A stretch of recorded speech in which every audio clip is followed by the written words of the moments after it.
Chase Sexton, Birmingham. First of all, great to see you after the race again. It's been a very long time. I almost went back to Europe, so welcome back. And great to see you on top step of the podium as well. That's also been a long time. How much of like a... It's been about as long as it has been since I did an interview with you, I think. That's kind of the theme here. I thought we were in it through thick and thin. Apparently we're not. I don't think you are. Who was it? Okay, we're going to get to the real stuff. Indy, midnight. I'm freezing my ass off. Stood there. Who said no to an interview? That was me. Yep. Lewis, dedicated. Yeah, but you said you didn't want to do one. No, you said to me that you weren't feeling it, and I said, me neither. So I felt like I was just saying it cool inside. I was okay. crushed. I was really trying to be okay. But no, what sort of relief is this tonight? Weight off your shoulders, all of that good stuff. Filming it. Yeah, it's nice. It's been a tough like 5 weeks to be a Sexton fan. Like it's been rough. I parked the ship. Yeah, the ship was at port. It might have been sinking actually at one point. We've actually got a new one because the old one just... Yeah, the other one burned down. We got rid of that one. No, it's nice to win again. Triple Crowns always I feel like I'm good at, and also the track was suited to my style, being able to open the turns and be more just smooth and not have to like kind of go in, knife, and turn. So a lot of that just played into my favor, and also the whoops were big, and then they kind of cut them down and kind of took away my advantage. But starts were good. That helped. Yeah, it's just good. But I needed to put it together because it was just getting annoying. Like it's really crushing when you should win races and you don't. So you can be honest now because no one watches this, and I'm not going to tell anyone. You played it pretty cool over that 5 weeks. Was it really getting to you? Like going back home on Monday, Sunday, were you like stewing? To be honest, I wasn't though. Like it was to the point where it was so bad that I was just like used to it, and that's bad. Good. That's not good. No. So I don't think that's the right place for an athlete to be.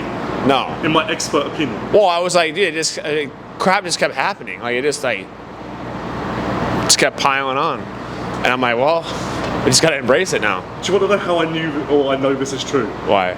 Indy, third place. You were just stoked, smiling. Yeah. Like no. Oh wow, we're really. No, Indy was like a wake up call. Like it's bad when I got people texting me like, dude, you rode so good, like third place, like.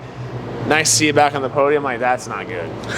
That's not good. Because normally when I get third, like you ain't hearing nothing from anybody. Yeah, I sent you a long paragraph saying what a champion ride. Yeah, like I'm like maybe the best I've ever seen you. I'm like, dude, this is not good. Like when I'm getting third and I got people texting me like, when you win, like, yeah, people are gonna text you, but like, there was a point like last year I was winning and like no one was texting me. Like it's kind of cool.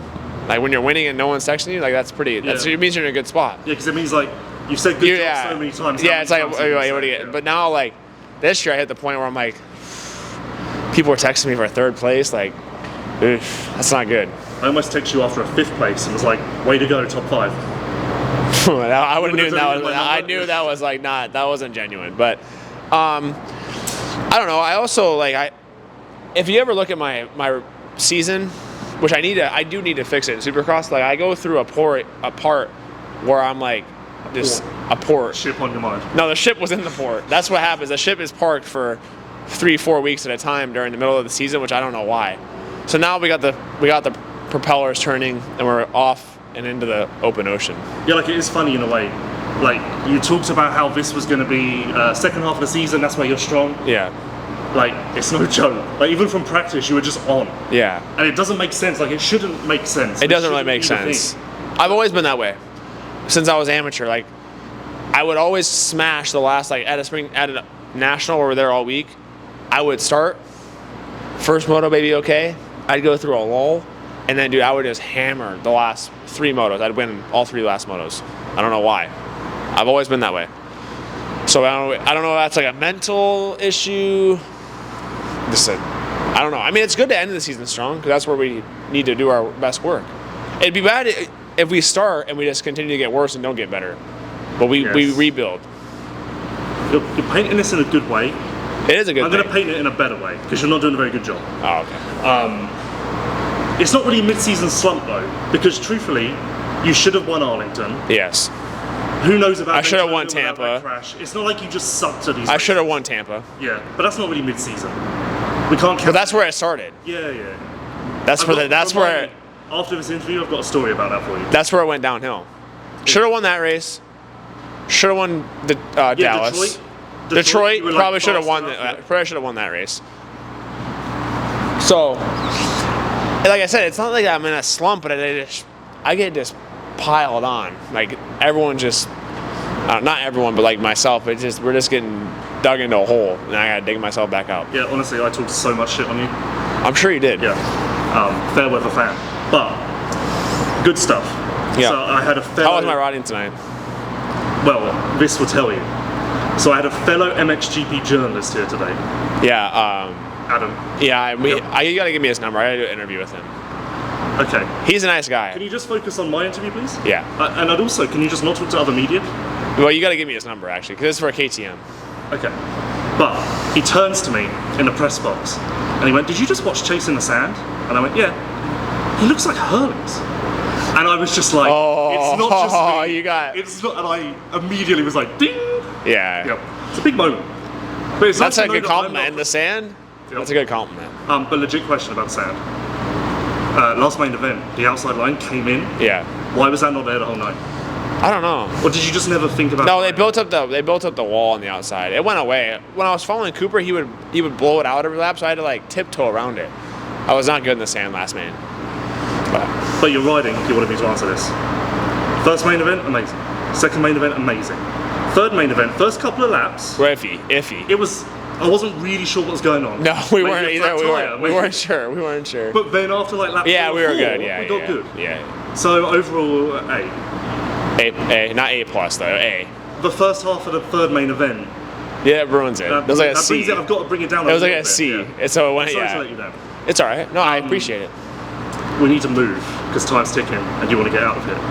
Yeah. So rapid fire, last couple of questions. Last main event. How did you manage like not going after Coop, settling for second, not repeating Arlington? Was it in your head? Where was that process? Well, I wasn't doing that 3 in anymore, and that was kind of like the nail in the coffin. Like I just said, I don't need to do this. I'm good enough on the rest of the track where I can just kind of hold my ground and just go double, triple, and just go to the finish line. Okay, and big deal today. The backwards hat on every podium in the press conference. For some reason, everyone's talking about it. I know. I've gotten a lot of good publicity. No, like a lot of good reviews on it. Oh really? Yeah. Oh, you're digging yourself. You're into it. Yeah, I'm into it. Well, yeah. People think it's drama. What? People think it's drama. Why? Like people think you're hiding the KTM. Oh, that's a whole conspiracy thing. This is why we need to. So I might. Yeah. So what's the deal? I mean, you're wearing backwards hat now. Yeah. Well, I grew up always wearing my hat backwards. My dad didn't like it when I wore it forwards. He thought it was like gangster. Okay. So he liked it backwards. So I always grew up wearing it backwards. And then when I went to start racing, like for teams, I started wearing my hat forward. Now I just don't care. So it's a vibe thing. Yeah. Did anyone say anything to you? No, I just don't care. Okay. Well, that's a good attitude to have last part of the season and everything. Like that's what you need to have. You need to start wearing a hat. I can't wear a hat. Why? This is you've hit an emotional subject for me now. My head's too big. What? It doesn't work on me. Any hat. I've tried this. Many different styles of hats. My head's too big. It looks. What size helmet you wear? A large. Oh. It looks too. It looks like you're looks like a fat man wearing a medium t-shirt.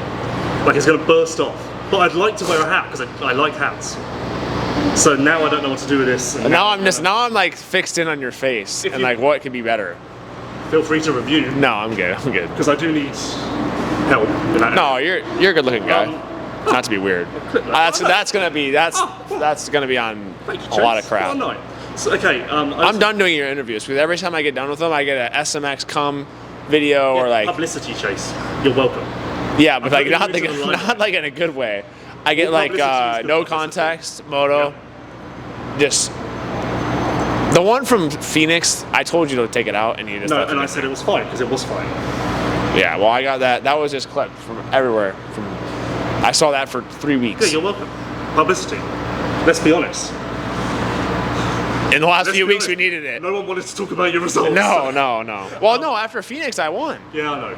But that didn't work in my joke. No, I didn't. Someone asked me today to ask you next time I interview you who would win in a fight out of me and you. I don't think that's really like a question. Me. No. Okay. Oh, now you're gonna, yeah, because you like, if I say something, you're gonna like start crying. If I hit you, you're gonna cry. Yeah. Yeah. So how are you gonna fight? Well, I'll hit you back. No, how are you gonna hit me back when you have tears in your eyes? You can't see me. First. No, you're not gonna strike first. Surprise. No. You punch me right now. I'm gonna be ready for it. I'm not gonna do that. You've had a good night. Don't want to ruin it. But maybe next weekend. We'll see how it goes. Last thing. We need to figure this out because I'm not pissed, but I am emotional. It's been since Glendale. What? Since we did this interview. No, it hasn't. Yeah, no, we did an interview in Dallas. Press day. Yes. Press day isn't really our vibe. No. We didn't. Don't talk to me on press day. Sweet. Thanks for that. Just talk to me because it's not good. Look at how Dallas went. Okay. That's great, but we've not done an after the race interview since Glendale. Okay, so we'll get we'll get back on the train. Okay. So hats backwards. We're back on the train. Results. No, you know what? Adam Exenap had a good. What's the word? Like, not phrase. What is I'm trying to say? Like a. I don't know what you're talking. Adam Cincerello? No, Exenap. Oh. Oh. Now you're talking about other people's interviews in my interview. Because he went from like he said like your hat was forward and now you turned it around, like you turned the season around. That's pretty good. Yeah, that's great. But I didn't do that because of that. I just did it because I don't care. But also, you talking about how great other interviews are in my interview. It was a pretty good. You gotta admit that was pretty good. I think I say good stuff as well. Well, you didn't think of that, but he got to it first. So maybe I was coming to it. You shine bright tonight, like you're. Oh, don't even try. Don't even try. No. That's gonna go. That's gonna ruin the interview. Anything else? No. Okay. I hope that people. Yeah. Hopefully, our interviews are back. You hope. Because you and I both need them. Honestly, I'm almost back in GPs. You are. You're on the cusp of going back. It's close. People are messaging me. Can I ask you one more serious question? Yeah. Don't answer this one. I've asked every rider this, so it's not just you. Negotiations for next year. Are we just starting? Oh, I knew you were going to ask that. Are we just ending? Are we in the middle? Where are we at on that process? I feel like if I say anything, it's going to be wrong. So. Yeah, we're in negotiation period right now. Cool. Who else have you asked this question to today? Barsha, Malcolm, Tom. Okay, so you did. Yep. I thought you just said that because you're. No, I'm not going to set you up. How have you not figured this out by now? We're done anyway. Done. See ya. That was good. Next week. Yep. Okay.